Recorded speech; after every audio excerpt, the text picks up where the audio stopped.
അസംസ്കൃത വസ്തുക്കളുടെ അനിയന്ത്രിതമായ വിലവർധനവ് മൂലം പാദരക്ഷാ വ്യവസായ മേഖല പ്രതിസന്ധി നേരിടുകയാണെന്ന് നിർമ്മാതാക്കൾ.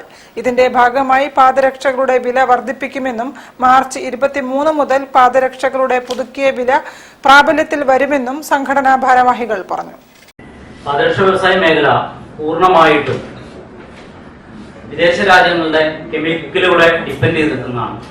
ഓയിലുമായി ബന്ധപ്പെട്ടുള്ള കാര്യങ്ങൾ. എന്നാൽ ഇപ്പോ ഒരു 10ഓളം ദിവസമായി 2 ആഴ്ചയോളമായി നടക്കുന്ന പ്രതിസന്ധിയുടെ ഭാഗമായിട്ട് ഇന്ത്യയിൽ എല്ലായിടത്തും പ്രത്യേകിച്ച് കേരളത്തില് പാദരക്ഷാ വ്യവസായ മേഖല ഒരു സ്തംഭനാവസ്ഥയിലേക്ക് പോയിരിക്കുകയാണ്.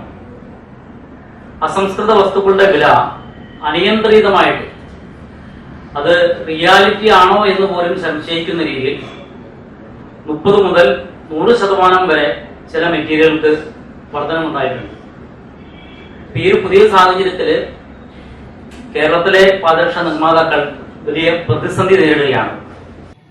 നിലവിൽ ഗൾഫ് മേഖലയിലടക്കം തുടരുന്ന യുദ്ധ സാഹചര്യങ്ങളും ആഗോള പ്രതിസന്ധികളും കാരണം പാദരക്ഷാ നിർമ്മാണത്തിന് ആവശ്യമായ അസംസ്കൃത വസ്തുക്കളുടെ വില കുത്തനെ ഉയർന്നിരിക്കുകയാണെന്ന് footwear manufacturers association of Kerala, confederation of Indian footwear industry എന്നീ സംഘടനകളുടെ ഭാരവാഹികൾ പറഞ്ഞു.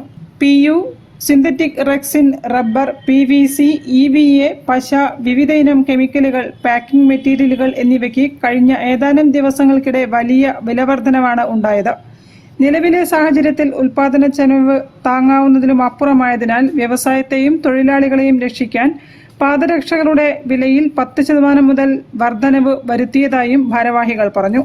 നൂറുകണക്കിന് ചെറുകിട വ്യവസായികളെയും തൊഴിലാളികളെയും തകർച്ചയിൽ നിന്നും രക്ഷിക്കാൻ സർക്കാരിന്റെ ഭാഗത്തു നിന്നും അനുകൂല ഇടപെടലുകൾ ഉണ്ടാകണമെന്നും ഫൂമ CIFI ഭാരവാഹികൾ ആവശ്യപ്പെട്ടു. വാർത്താ സമ്മേളനത്തിൽ Paul Varghese, AV Sunilnath, Ranjith Mullassery, Shamsuddin KV തുടങ്ങിയവർ സംബന്ധിച്ചു.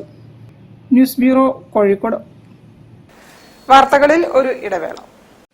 ക്യാൻസറിനെതിരെ പൊരുതാനായി കാലിക്കറ്റ് സിറ്റി സർവീസ് സഹകരണ ബാങ്കും MVR ക്യാൻസർ സെന്ററും സംയുക്തമായി അവതരിപ്പിക്കുന്ന ക്യാൻസർ ചികിത്സാ സഹായ പദ്ധതിയാണ് mass care.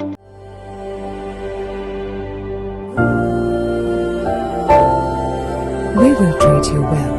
Aster Men's Hospital, Calicut.